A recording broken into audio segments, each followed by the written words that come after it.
Hi everyone, welcome back to my channel. So this is going to be, a short informative video, and it's going to be about the things that we can use in Spellwork, especially when we have a target person.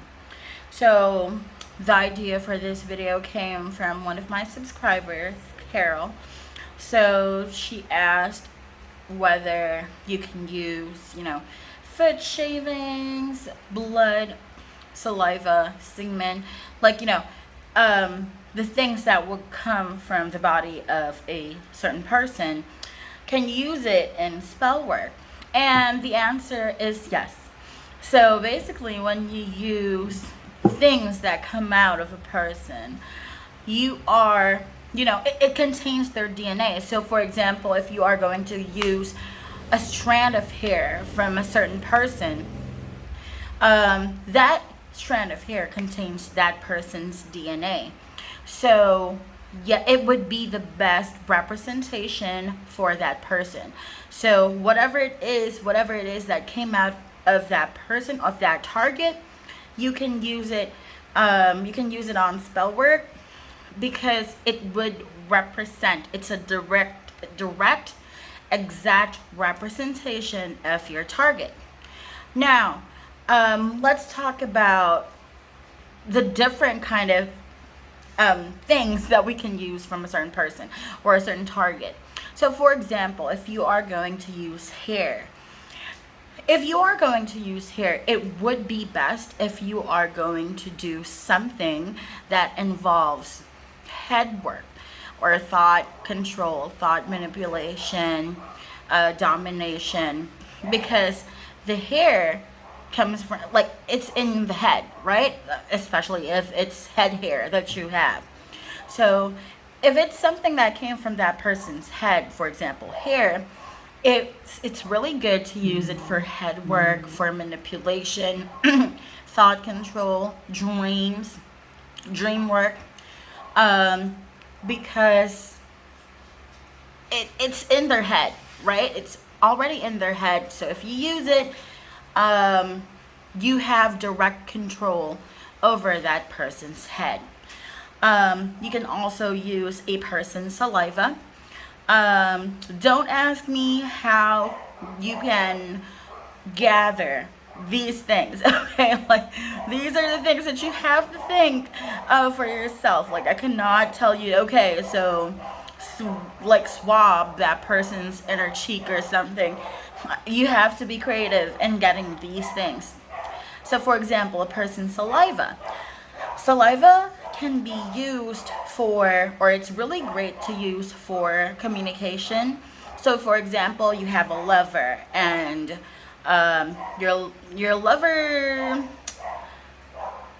can talk smack, this person, their words can hurt a little, or they love fighting you, they love shouting, or whatever. So if they are that kind of a person, you can use, or you can collect their saliva and store it. And whenever, if it comes to the point where you guys are fighting, you can use that saliva to either shut the person up, or to make them say sweeter things, to make them stop talking, to make them more, to make them nicer, basically. Also, you can use a person's saliva if you want them to communicate to you. So I think having these things, for example, saliva, it would be good to have it and store it, keep it somewhere safe. Keep it somewhere, and just use it when you need it. So for example, if you have a lover, and then you collect their saliva, and then when you guys fight, or you guys break up, or they just refuse to talk to you, they start ghosting you, you can use that saliva in Spellwork for them to talk to you, for a communication spell. What else? So foot shavings, let's just go straight to foot shavings. So you can use foot shavings. For me, the best way to use foot shavings would be to use it for footwork or foot foot magic or footwork. Basically, what's going to happen is um, the spells that you are going to cast would focus more on the direction of this person. If you are going to use footwork, or you have to, like when you are setting your intentions, you have to be very specific that it should have something to do with their feet. So you can say, for example, if this is about love, you can say this person um, is going to keep on coming back to me. Their feet always leads them back to me, something like that. Or if it's banishing, you can say that the feet of this person is going to lead them away from me and they will never return. So if you're going to use foot shavings, your intentions should focus more on that person's path and their foot, their direction in life. So now we are going to talk about blood. Blood, a lot of cultures use blood, right? In Hoodoo and other African traditional religions, blood is something that is deeply connected to your spirit. It's something that runs all throughout your body. So it is something that is deeply connected to you. So if you are going to use blood, it's I guess, like, personal opinion, it would be the best thing to include in your spell work to incorporate the essence of your target. Again, I cannot tell you how to acquire someone's blood. Okay, I'm not gonna tell you how to acquire someone's blood.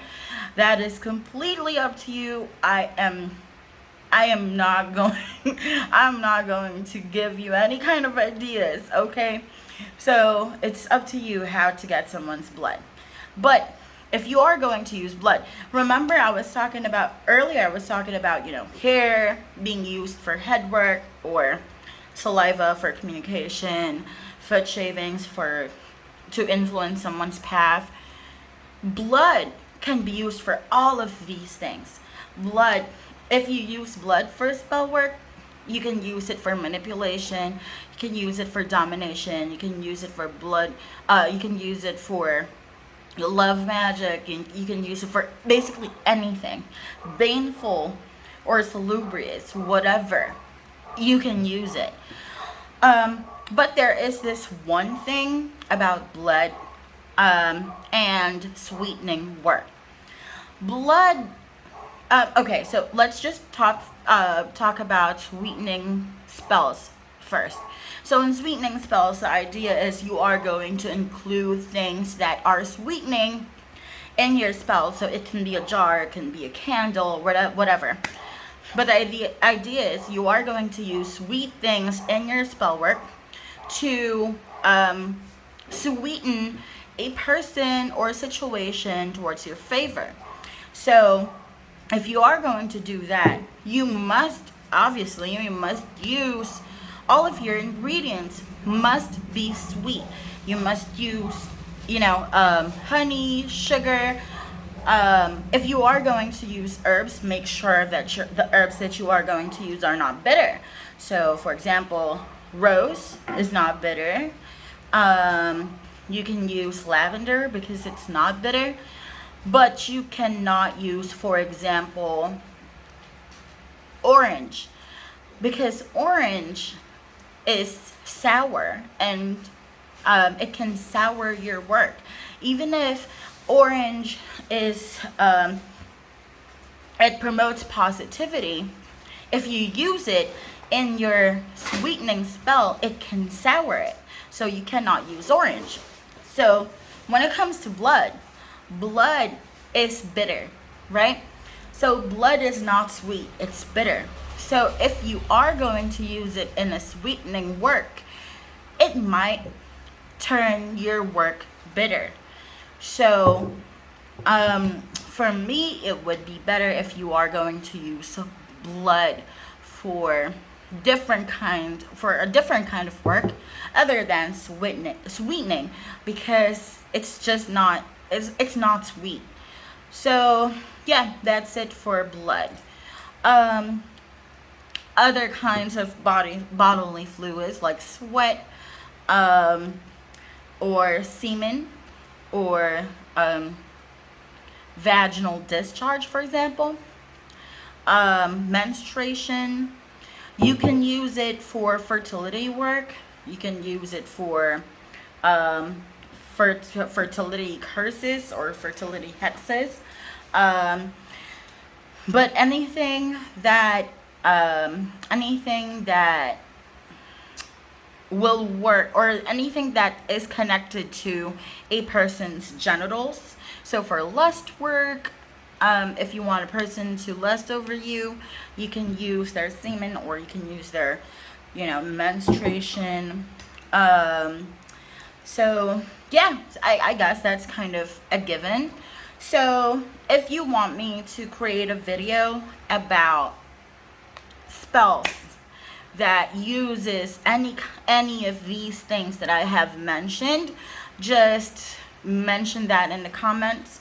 Like if you want me to create a spell video that will teach you how to use hair, for example, or how to use blood, for example, you can just leave that in the comments, and I will try to make a video as soon as possible for you. I'm trying to, I'm kind of working on continuously releasing videos every day. And this is, my second try, my second attempt. So second day of doing this. But if you have any questions, don't hesitate to ask. You can leave your comments down in the comment section below. Or if you don't want others to read your question, you can just send me a message on Instagram at House of Conjure 1. I will leave the link to my Instagram in the description box below. If you are looking for a tarot reading, if you want to book for a tarot reading with me, or if you want to get spell work done, you can also send me a message on Instagram. Again, link will be posted below. And that's it. That's basically it. I told you it's going to be short. So thank you so much for watching. I hope you have learned something from this video. And if you do, please don't forget to hit like, click subscribe, and ring that notification bell so that you will get notified the next time I post another video. That's it. If you want, you can share it with the people around you who are interested about these kind of things. But anyway, thank you so much, and I will see you on my next video. Bye.